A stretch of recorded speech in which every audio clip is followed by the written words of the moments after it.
बिस्मिल्लाहिर्रहमानिर्रहीम। मैं UTP Umar Tariq Pirzada UTP का यूटोपिया के प्लेटफॉर्म से हाजिर हूँ। और जैसा कि आप जानते हैं कि हमने ये सीरीज स्टार्ट की है पाकिस्तान इन 2047।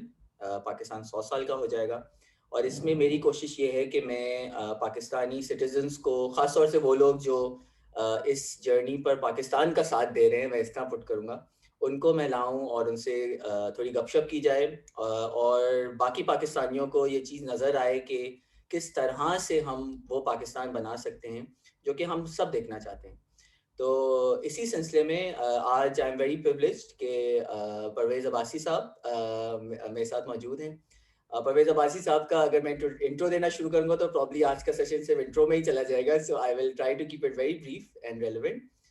Parvez Saab has served the telecom industry for over 30 years. I think Mobilink से इनका ताल्लुक रहा है in Pakistan.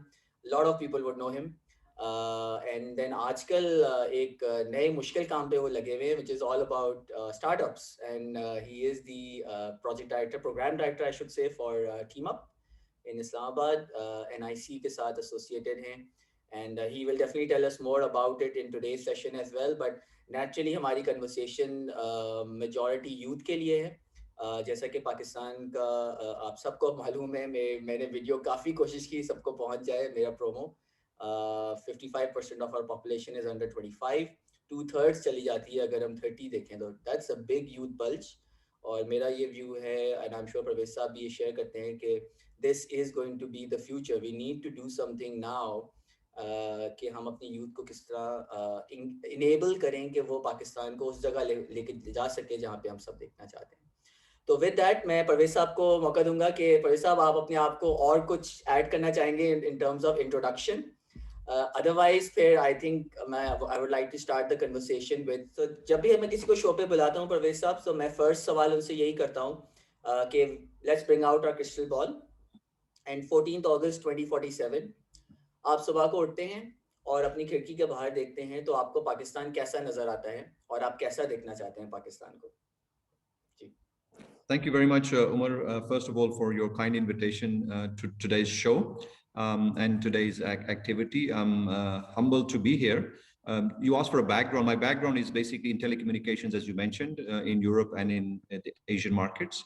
And more recently, I serve as the project director at the National Incubation Center here, based here in Islamabad. It's a public-private partnership with the Ministry of IT and Telecom, Government of Pakistan, and our partners are telecom operators. So I think, if I was to open the blinds in 2047, 14th of August, and look outside, I'd like to see a nice, bright, sunny day hovering across all of Pakistan, in which there's a lot of hustle and bustle. People are, moving all around, people going to work, people enjoying their lives, people going to study, people, enjoying festivities with their families and their friends. So essentially, I would like to see a kind of a day where we have literally like Eid day, where everybody's happy, everybody's having fun. But at the same time, it's not just that one day. I'd like to see that in 2047, if not earlier, every single day here in Pakistan, where we have, you talked about the youth buzz, for example. I see this as a double-edged sword. I think that, if we are able to capitalize on this, it would be a great asset. And unfortunately, if we're unable to capitalize on this, it could be a big problem for Pakistan as well. So taking a positive approach, I'm optimistic that young people, people, for example, who today would be in their late teens, mid-teens, and maybe even early 20s, would have a significant impact in 2047 when Pakistan is 100. And at that time, these are the people who are going to be the movers and shakers. These are the people who are going to drive us there. So I think we need to make those kind of investments in those people today in terms of their knowledge, education, empowering them, giving them the support, the regulation that is required from essentially the government of Pakistan. So I would like to obviously see a very prosperous Pakistan, a very inviting Pakistan. I would like to see the Pakistan as the hub for tourism, if not across the world, then at least for Asia. I would also like to see not only us importing, but also exporting a lot more than we are currently importing. So I would like to see a lot of commerce. I would like to see a lot of people who are happy. I would like to see people coming to Pakistan from across the world just to learn and study and get educated. Okay, interesting. आपने बहुत अच्छी picture paint की परवेज साहब about Pakistan. I am loving this. I actually want to live that long to see it, and hopefully my kids can enjoy it as well. It's a bright sunny Inshallah. morning, and we are not just talking about that one day, but we also want to see this as a consistent, sustainable aspect. I think ये भी आपने indirectly mention किया. तो थोड़ा सा let's say bring it to, I wouldn't say let's get to absolute ground realities, let's go slow and try to go there. So from the vision that you have, वो कौन सी let's say 3 चीजें आप उठाएंगे जिस पे आपका आजकल focus है to make this a reality, those 3 pillars if I could say, जिस पे आपका आजकल फोकस है. Yeah, so I do really see it as a reality. वो कहते हैं ना कि if you can imagine it, you can achieve it.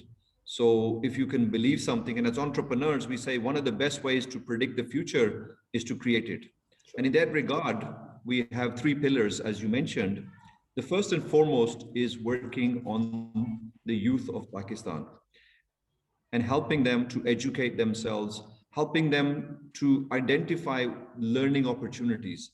And that doesn't mean just leaving it to the educational institutions. I'm saying to them, whatever educational institutions are giving you, that's great. But beyond that, how can you learn to equip yourself and give yourselves the necessary skills to compete with the rest of the world and lead the rest of the world as we move forward? So what that means essentially is empowering them through digital technologies. And this is the second pillar, allowing them to use digital technologies, internet access to e-learning. And I'm talking specifically about YouTube as well as Google. Many videos, audios, and books, and many courses are available free of cost. And this leads me to the second or the third element, and that is government regulation.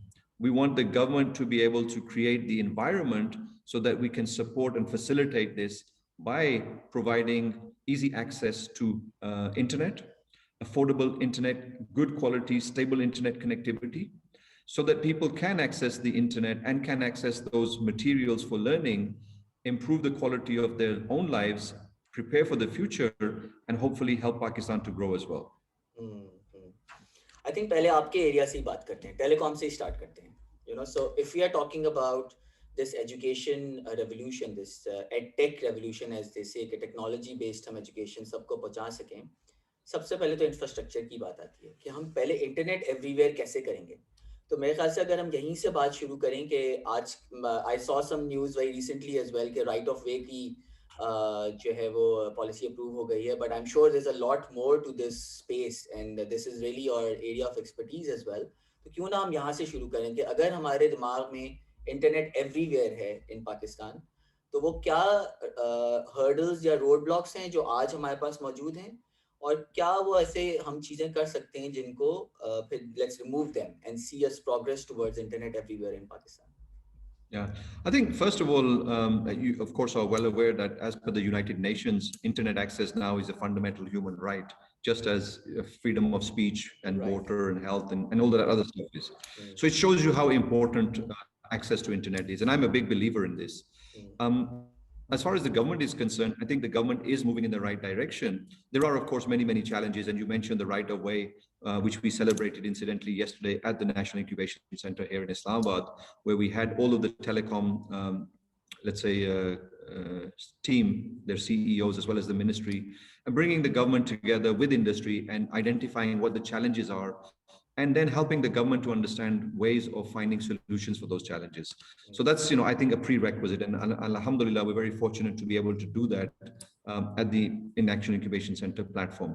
So that's one part of it. The second part of it is that the cost and the cost of doing business in Pakistan for internet service providers, because ultimately, if we want them to provide high quality, low cost internet access as a basic fundamental right for Pakistanis, then we have to allow them to be able to provide that. And one of the ways to do that is to facilitate and support them. Right of way, of course, was a big issue. Alhamdulillah, we managed to overcome that. But also there's an issue of taxation. So right now, we're also talking to the government and lobbying them to reduce the taxes that are applicable on the telecom industry. Currently, we're probably, if not number one, number two in the world in terms of highest taxes. And if we can help the government to reduce those taxes, it would increase the penetration, availability, and ultimately the cost of providing service to these people. So that's one part of it, the cost part of it. The second part is the distribution part of it, in terms of providing it across Pakistan, not just in the major cities or the urban areas. And through this, I think we have a very positive and active Universal Services Fund, which helps to subsidize specific areas, and these are typically rural areas, which commercially economic or commercially viable services would be unavailable. So it just doesn't make sense commercially to provide service. But I believe that as a government of Pakistan, it is their responsibility and obligation to provide all Pakistanis with basic human fundamental rights, including internet access. And therefore, through the Universal Services Fund, which is incidentally subsidized by the telecom operators, providing them the ability to provide internet access and telecommunication services to the far-flung, marginalized areas where it would not be commercially viable. So I believe that, you know, a combination of government support, a combination of educating the government, reducing the taxes, a combination of new initiatives from the government, including the USF fund, would actually help us to lower the cost and create a much broader penetration of internet access across the country. Okay. So one part is regulation, which obviously the government has to come to. One part is the business model of it, the commercial side of things. And उसमें I think थोड़ी सी एक और बात कर लेते हैं जो मेरे जहन में काफी दिन से चल रहा था कि इसको commercially viable बनाने के लिए in a rural area, it's also about providing those services, other services for people in the rural areas that they don't need to come to the big cities. You know, so it's about almost like saying, how can we increase the population, or rather let people stay where they are and provide them all the services in those rural areas ताकि फिर वहाँ भी commercially viable हो जाए, because it's a volume game. The telecom is a volume game. तो उस पे कुछ comment करेंगे? I know it's not telecom, but it's still economic in nature कि there's too much urbanization in our country. I feel 12 to 13 I think big cities हैं हमारे, and most of the 60 to 70% I think population is living in the cities. और अगर वाकई मौका दिया जाए हमारे रूरल एरिया में उनको, अगर वो सारी हेल्थ एजुकेशन और फैसिलिटीज दी जाएं, तो naturally they will want to stay in the places they are, and then commercially viable भी हो जाएगा. Is this like a chicken and egg kind of a situation? How would you look at it? I think you're absolutely right. And urbanization is a big challenge on many fronts, including the climate, for example. I don't think it's sustainable. And cities like Karachi, for example, you know, having sometimes maybe over 20 million population is more than many countries, for example. So definitely it presents itself in many different ways as challenges for the growth of Pakistan. And I believe that, you know, perhaps newer cities can be created, outskirts can be created. And I think that also, you rightly pointed out that if people have facilities and services, i.e. jobs, employment, income, education, and health within their own vicinity, then, you know, why would they leave that, right? And I think that, you know, this is an important part. But I also believe that telecommunications and, again, internet access would allow people to remain in those areas, remote areas, because as you know, and COVID has taught us many things, one of the things is that you can actually be anywhere and work from anywhere, provided you have the necessary skill sets, you know, have access to internet, have a laptop, for example, or a smartphone. You should be able to then communicate with the rest of the world. So I think it's not really a simple solution, because then there are certain, again, remote areas from a telecommunication perspective that are much more costly to provide service. So for example, putting up a base station in a city, which is typically a flat area, is much easier than providing it in, you know, a mountainous region where the costs are much more excessive, but also the customers are much less. So this is the balance that I think the USF fund will still have to continue. But I do agree that if there are other areas that have a reasonable population, then let's provide, you know, education, universities, let's provide them with hospitals, let's provide them with basic necessities, health, education, as well as jobs. So, and I think that the internet can provide a lot of those opportunities. So just to give you an example, there is a company here. It's a NASDAQ listed company operating in Pakistan as a back-end office called MTBC.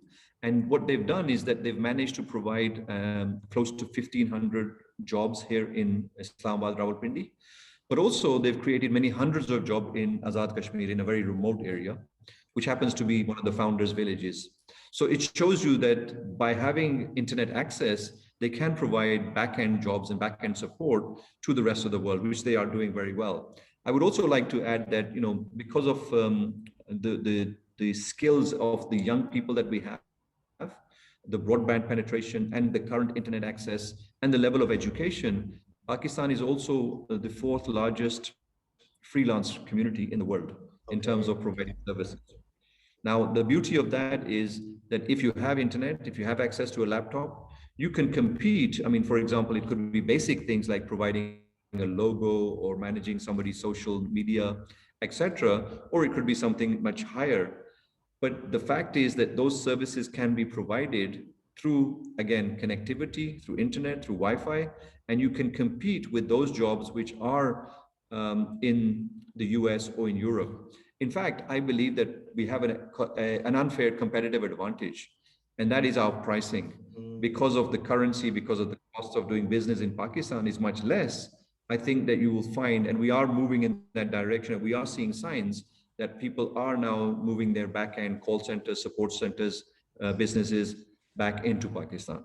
And I hope that that will continue to grow, thus fueling more economic activity, more employment, resulting in better quality of life, education, etc. for the Pakistanis. Sure, sure. Interesting. तो अब थोड़ा आपके youth पे चलते हैं. Where on your second, first we already mentioned, but let's say second in discussion. Youth को मैं जब देखता हूँ परवेज साहब, तो I usually break it into three segments. The way I look at our youth. One is, let's say, the privileged ones, which get an education, which get a chance to go to school, university. चाहे वो scholarships हों जैसे भी हों, they get to go to school, they get an education. Then I see my second segment, which is skilled but uneducated. This is, are people who have got, let's say, handicrafts. They're doing various, skilled activities. And then, unfortunately, the bottom of the pyramid, which are unskilled and uneducated. That's how I usually, maybe I oversimplify it, but I'd like to see it this way.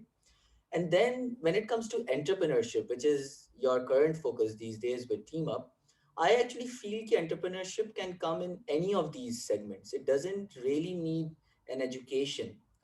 Education might help it scale it up, build a business model, but to build a business, small, medium, large, we have the youth. And if you look at it this way, or would you look at it in a different way and try to take it into your startup world, so to say? How would you look at the youth and entrepreneurship?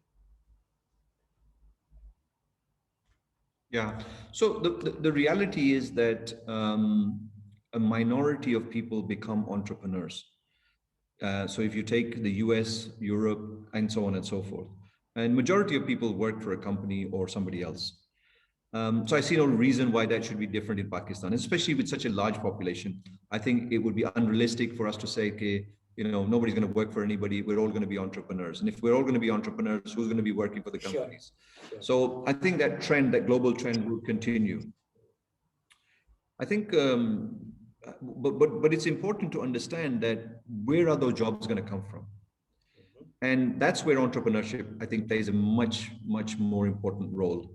So, I give the example, if you take the example of the US, for example, and if you just take a few names like Apple, Amazon, Facebook, Google, just to name a few companies, these companies employ thousands and thousands of people, and globally, probably hundreds of thousands of people directly and indirectly through the products and services that they offer.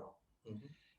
In addition to that, they pay billions of dollars in tax revenues to their respective government. Sure. Now, if you look at these companies actually, all of them started off as startups a number of years ago, 10, 15, 20, 25 years ago. And if you look at that, I'm making that comparison with Pakistan.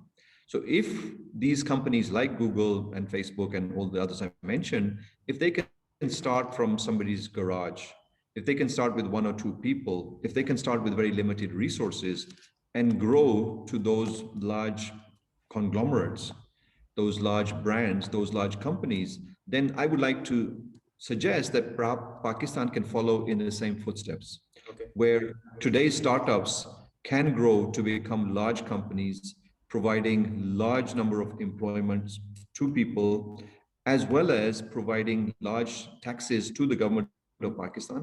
And those taxes can then be reinvested into our health education systems, as well as supporting entrepreneurs going forward. So I see entrepreneurship as a catalyst to kickstart and move in this particular direction. Hmm.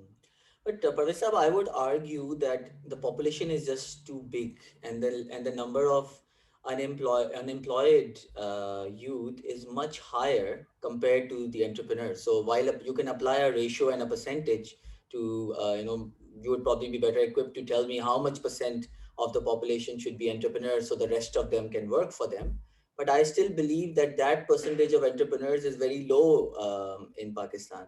And if we really go deeper into the people who are into entrepreneurs, they are traditional families, or people who have had the capital, who've always run those big businesses. We haven't really democratized entrepreneurship, if I were to use that word. And while it's safe to compare with a country like US and these companies, but I think the dynamics of Pakistan are a little different, and maybe the opportunities are also very different. And having a small number of large companies versus, let's say, a large number of medium-sized companies may actually make more sense for Pakistan, I feel. What do you think?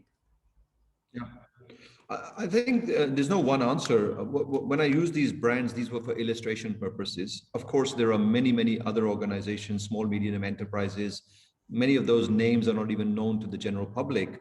And collectively, when you add them all together, they probably employ more people than the ones that I mentioned, for Sure, example. sure. But this is something that this is another segment which we, of course, need to focus on. To answer to try to answer your question, in my opinion, I think that from a population perspective, typically in the conventional sense, we probably have less than 5% as entrepreneurs in the conventional sense. Sure.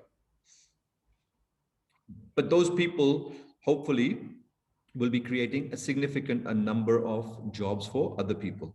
That's one part. The second part, I would use the unconventional sense, there are many, many entrepreneurs in Pakistan. In fact, I would venture to say that there are probably more entrepreneurs in Pakistan than there are perhaps even employed people, in the sense that people who are working for themselves. Sure. And that could be anybody from a taxi driver, Sure. somebody who's running a barber shop, somebody who's running even a small farm, for example, somebody who has a market stall, a vegetable stall at the market, etc., etc. In fact, just to share with you, the fact that most people and many people cannot get a job is because they don't have the education to be able, or the skills, as you correctly mentioned, to be able to get a job. So in that case, what do? You have to do something for yourself. And whether that's, as I mentioned, getting a stall at the vegetable market, or whether that's running a barber shop or something else, a lot of people are doing that. And we should not forget that a lot and a significant portion of people work in the agricultural industry in Pakistan, more than 50%. And a lot of them are self-employed as well. And a lot of them are women. So, when you use the broadest term of employment, entrepreneurship, self-employment, women empowerment, etc., I think we have to look at it from a totally different perspective from the conventional measures that we have. So, as I said, entrepreneurship will not solve all of our problems, but I think it has an ability to solve a significant number of problems. And entrepreneurship is not just the money part of it, it's also the social impact that it has. Sure. So, for example, the ability to help improve the environment, to improve education, to improve the healthcare sector, to improve agriculture. So I see technology, coming in and solving a lot of those problems. And many of the jobs, by the way, that technology will actually take away as well. So for example, in agriculture, it is anticipated, as we've seen in Western developed countries, the number of people working in agriculture would be reduced due to technology. But that doesn't mean that the employment is going to go up. That means that the same technology would be able to create new jobs. I mean, look at people who are developing apps, for example, and writing code. these jobs didn't exist 10 years ago or 15 years ago. So therefore, we cannot anticipate in 2047, for example, 25 years from now, what type of jobs people will actually be doing. However, if we look at the global trends and we can anticipate the kind of technologies that will be around at that time and people will be using, perhaps we can educate, equip, guide our youth in that direction to help them, let's say, reskill, retool themselves, to enable them to capitalize on those opportunities as and when they come forward. And I'm talking specifically about the fourth industrial revolution technologies here. Sure, sure. I totally get it.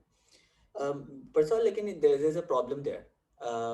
While you mentioned the agriculture sector is about more than 50%, they're not taxed as much, and we know this very well. A large part of our tax revenue is actually a missed opportunity, and there is politics involved. There's history behind this, but how do we correct this? As in, I don't want to like put everything on the government here. I want to let's say as two citizens talking to each other, how can we get this large set of our economy, which is primarily agriculture based, which is not taxed, and hence the government doesn't get the money to put it back into cycle, versus entrepreneurship of the conventional sense, as you said, where it is the salaried staff, the employees who are actually getting income tax. There's actually a big gap there, and that obviously cripples our government in many ways, that they don't have those funds to circulate into the back into the economy. So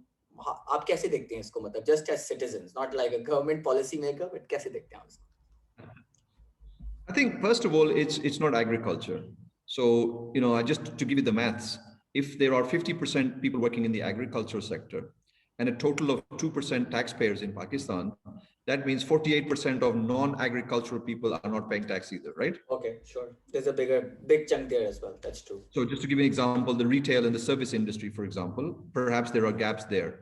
What I would like to think is this is a combination where in my opinion, you have to look at why people are not paying taxes as well, because they don't see the value of those taxes. And there's also lots of loopholes, a lot of corruption, all of those things exist as well. But the bottom line is that people, I think, in my opinion, they don't see the value of them paying tax, one. Secondly, exorbitant rates of tax. People have to pay 30%, 40%. And frankly speaking, it just doesn't make sense. It's commercially not viable for them to maintain their businesses in Pakistan if they're going to be taxed at those kind of rates. So in my opinion, what should happen is that the government should reduce the taxes and increase the net and give incentives for people who are paying taxes, give them more recognition.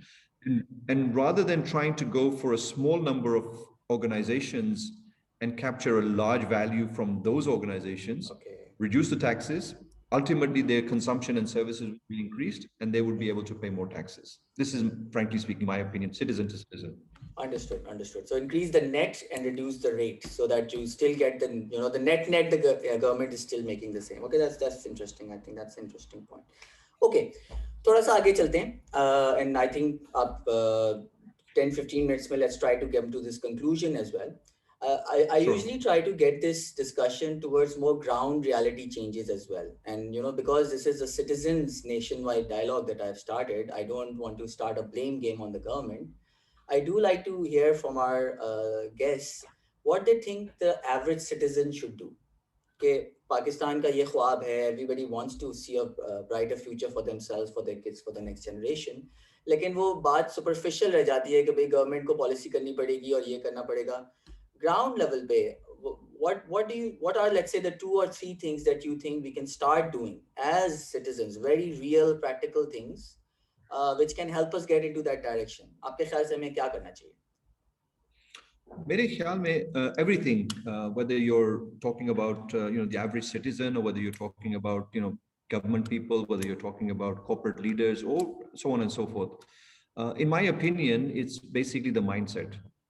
If we can change the mindset, then we can change the destiny of our country and our own personal futures as well.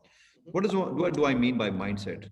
So the average Pakistani, and I say this as an average Pakistani, I actually belong to a rural village outside of Islamabad. And often, you know, we live there, we have family, we go to weddings, funerals, etc., etc. In fact, we had many, about I think 30 people come to our house just a couple of days ago to talk about the local politics and, you know, what we need to do and so on and so forth. So my point being is I'm reasonably well connected with the community, and unfortunately, people have a very negative attitude towards Pakistan, towards their life, towards their government, towards the education system. In fact, in general, they have a negative attitude. There is a high expectation, and I think an unrealistic expectation, that government unko kuch karke de. So what happens is that whenever something is not happening, it's the government's fault. Or, you know, koi बैरूनी मुल्क साजिश है.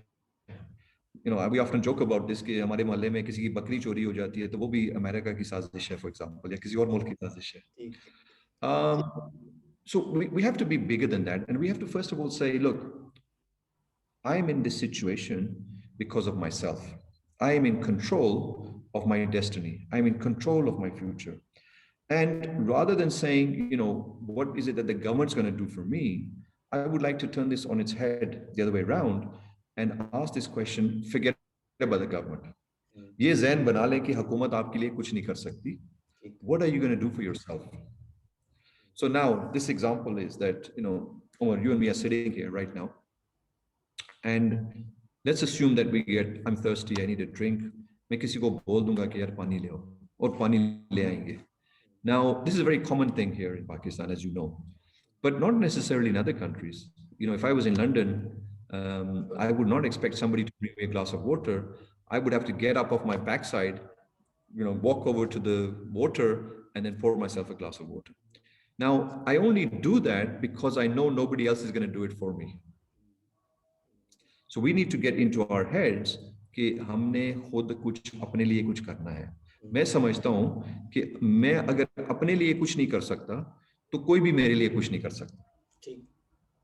So therefore, this is a fundamental change of mindset that, look, nobody's going to do anything for you. You have to do something for yourself. Now, you know, in the immortal words of JFK, he said, and since we're talking about a country level, ask not what your countries can do for you, what you can do for your country. And I genuinely believe this. So if you look at somebody, and let's just take this typical scenario, diyat mein hai, ghareeb hai. So I'll just give you an example. In my village, for example, in Mari, people have to travel for 30 minutes to walk to the local bazaar for the shop. और वहां जाके ना they buy 1 kg of tomatoes. टमाटर जो है वो 150 रुपया 200 रुपया किलो है, और वो फिर वापस जब आते हैं तो हुकूमत को गाली देते हैं कि हुकूमत ये गलत कर रही है, हुकूमत वो गलत कर रही है, हुकूमत ये सारा कुछ गलत कर रही है. मैं उनसे ये सवाल करता हूँ कि अगर आपके पास टमाटर का जो बीज है वो अगर आप अपने घर के सामने लगा दें आधे मरले के अंदर, तो आपको पूरे साल के लिए टमाटर खरीदने की जरूरत नहीं होगी. सो अगर हम ये काम अपने लिए करने के लिए तैयार नहीं है तो हम क्यों एक्सपेक्ट करेंगे कि हुकूमत हमारे लिए कुछ करेगी. So this is my point. Nation building, we have to have this, you know, we can do it our approach. After the Second World War, for example, what happened in Japan was it was a war-torn country, and they made this effort, a conscious effort, to build their own nation, to build their own countries. So my point being is, we're not going to make those big things unless we do these small things. And the average Pakistani, with all due respect to them, they're not willing to make these small things for themselves. And yet they expect the government to come and do these things for them. Creation of the government, yes, these things will come, but I think we have to do something for ourselves as well. Ownership ka matlab, we have to take ownership, and I think I spoke about this in my promo as well, that we have to own our country. The accountability of, you know, being a Pakistani citizen, it's about, it's my country and I need to fix it, and I need to start from my space, let's say my own self. So ठीक है. परवेज साहब, conclude करने से पहले मैं जानना चाहूँगा कि टीम अप के बारे में थोड़ा बताएं. आई थिंक हमारी बहुत सारी मेरी ऑडियंस जो है वो यूथ है. I do interact with a lot of university students, and then also मेरी audience is overseas Pakistanis who are willing to give back, sweat equity. You know how overseas Pakistanis are very much involved. So let's conclude a little bit with team up. तो team up के बारे में बताएं क्या हो रहा है आजकल, and what are the opportunities for Pakistanis to contribute into what you're doing. Thanks very much. And regarding the diaspora community, by the way, I think I have a lot of respect and optimism from our diaspora community. I myself was a part of that community. My father went to the UK in the early 60s. We grew up in London. Today, by the way, my grandson is there. So we're fourth generation living in the UK as a diaspora. Right. And the reason why I mention this is we're very well connected with the diaspora community, and they're very supportive of the work that we do. In fact, just off Oxford Street, for those people who are familiar, about 5-6 years ago, a gentleman by the name of Zuhair Khalik, he's our co-founder, former CEO of Mobilink.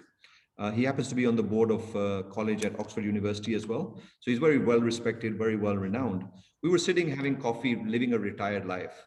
So through a discussion we had amongst ourselves, we thought, what are we going to do for the rest of our life? So through those discussions and debates over a number of weeks, we decided that we wanted to do something for Pakistan. And the reason why we wanted to do something for Pakistan, because Pakistan had given both of us fame and fortune. We were very lucky to be in Pakistan, where we made good money and we also made a name for ourselves as well. So we wanted to pay back. And the way to pay back, we thought, was that the only way to pay back is through the youth and empowering the youth for technology, through technology, so that they can compete with the rest of the world. So I have a lot of optimism on the youth, especially the educated youth, especially given the technology, they will be able to change. So we came back to Pakistan, and in 2015, late 2015, we started negotiating and talking to the government, helping them to identify what are the ways that we can support the youth. And any government with such a large population of young people cannot create enough jobs for everybody. So what we decided to do, working with the government, is create a program where we help educate people on entrepreneurship, taking them out of the job market, and then allowing them to not only stand on their own 2 feet, but allowing them to create jobs for other people as well. Alhamdulillah, in 2016, when we started this program, it was a very big unknown. Alhamdulillah, it's been a very successful for the government of Pakistan, both the previous government and the current government, I would like to add, who has continuously supported this effort, to the point where it's been replicated in Karachi, Lahore, Quetta, and Peshawar as well. So all the provincial capitals now have an incubation center. Why I mention this is that in 2017, when we first started, there was not a single venture capital fund in Pakistan or focused on Pakistan. Today, mashallah, we have over 16. And we're anticipating that number to increase by 100% in 2021. Just to share with you, Umar, in 2020, despite being a COVID year, we had a record number of investments, over $77 million coming into startups. So we believe that the work that TeamUp has done acted as a catalyst. And we don't, of course, want to take all the credit, but we believe that we've played a pivotal role in supporting the ecosystem in helping us get in that direction. And that's what our objective was, to help support and facilitate. TeamUp since then has grown. We realized the gaps in the market. For example, once the startups were there, we realized that they need money. So we developed an angel network, which is called TeamUp Angels. People can Google this and they can, register themselves. It's again free of cost, both as a startup founder. So if you're looking for money, and this is small money, typically anywhere from $10,000 to $150,000. And we have angel investors who are looking for these kind of startups where they can invest. Beyond that, we have an advisory where we consult for large organizations, typically banks, telcos, FMCGs, construction, etc. We also currently are putting together a VC fund, both in Pakistan and outside Pakistan. TeamUp has also been very successful, alhamdulillah, in lobbying the government to change its policy. So we've been lobbying the government over the last 3 years, in particular the Securities and Exchange Commission, to report that they have changed their policy to make it easier for foreign investors to invest in Pakistan, to recognize startups as a legal entity, and also to accept sweat equity and other instruments that are typically unknown in the commercial world, especially in Pakistan. So I think we're taking those steps in the right direction. Our objective is very simple, is to help support Pakistan through technology and predominantly through young people via entrepreneurship, where they can improve the quality of their lives but also have a significant social impact beyond their own individual lives and the people around them. So Amar, I hope that answers your question. It does, and I'm sure a lot of people who are listening to us would be interested to learn more. And for everybody's benefit, I will share the description, the details of Team Up Angels, and the links in the description of this with you as well. Okay, Parvez Sahab, I think it's been a wonderful discussion. I appreciate your time. आखिरी parting words में मैं आपसे ये पूछूंगा कि क्या देखते हैं short, medium, long term. What message would you leave us today for our nation, for people who are listening to you? Yeah, I think my message would be that it is a bright future. I have no doubt about that. As always, anything worthwhile is an effort. So we have to make those efforts. There are structural changes that have to be made. It's not going to be easy. It's going to be painful. I give the example of a mother giving birth to a child. If you look at the mother when she's giving birth to a child, it's a very painful and activity, and she's going through agony. But I've never ever seen any mother say that it wasn't worth it, because what comes out is a beautiful child, and that pain is completely forgotten. So I believe that we have to go through this pain. It's not going to be an easy ride. We all have to make the effort. We all have to put in our bit, whatever that is, at different levels. And we're definitely looking for a very successful, prosperous Pakistan. I'm very optimistic about that. Zabardast, what a wonderful message, because the mother analogy actually applies to anybody. I love that analogy. You can apply it in anywhere because everybody had a mother at some time. Parvez साहब, thank you so much. बहुत शुक्रिया आपके time का. और audience से मैं मुखातिब हूँ. Pakistan 2047, I am very optimistic. We heard another optimistic person today कि पाकिस्तान का फ्यूचर बहुत बुलिश है. हम अपने पोटेंशियल पे पहुंच जाएं बस. सो क्या हम कर सकते हैं टू रीच दैट पोटेंशियल? आज हमें कुछ फ्लेवर मिला परवेज साहब से in his expert area. We spoke about the telecom space, किस तरह इंटरनेट एवरीवेयर हो सकता है, गवर्नमेंट को क्या स्ट्रक्चरल चेंजेस करने पड़ेंगे, बहुत सारी रेगुलेटरी स्टफ हमने बात की. ऑब्वियसली आज इतना टाइम नहीं था कि हम बहुत डिटेल में जाएं, लेकिन सिटीजन्स क्या कर सकते हैं, we spoke about that as well. Ground level अपना माइंडसेट बदलना पड़ेगा. And I think if I had to take that from today's discussion के एक टेक होम मैसेज अगर आप सब ले जाएं आज से, it is about changing your mindset. Be positive about Pakistan. Be positive about yourself, about the potential that we all hold as Pakistanis. We are really blessed to have our country and our people and our nation. So change your mindset. Start small. Doesn't have to be the biggest step on day one. Start small. Small steps come together, and you will find people coming together with you as you take those steps. And inshallah, we will all see that beautiful Pakistan that we all want to see in 2047 and beyond. And it's not a simple day, single day activity. It's an ongoing activity. We want to build something with a strong foundation which can sustain itself for times to come. So with that, मैं परवेज साहब का फिर से शुक्रिया अदा करूंगा, और हमारी ऑडियंस के लिए इंशाल्लाह अगली दफ़ा एक और ज़बरदस्त गेस्ट के साथ मैं दोबारा हाजिर हूँगा. तब तक के लिए आपसे इजाज़त लेता हूँ. अस्सलाम वालेकुम. पाकिस्तान हमेशा जिंदाबाद.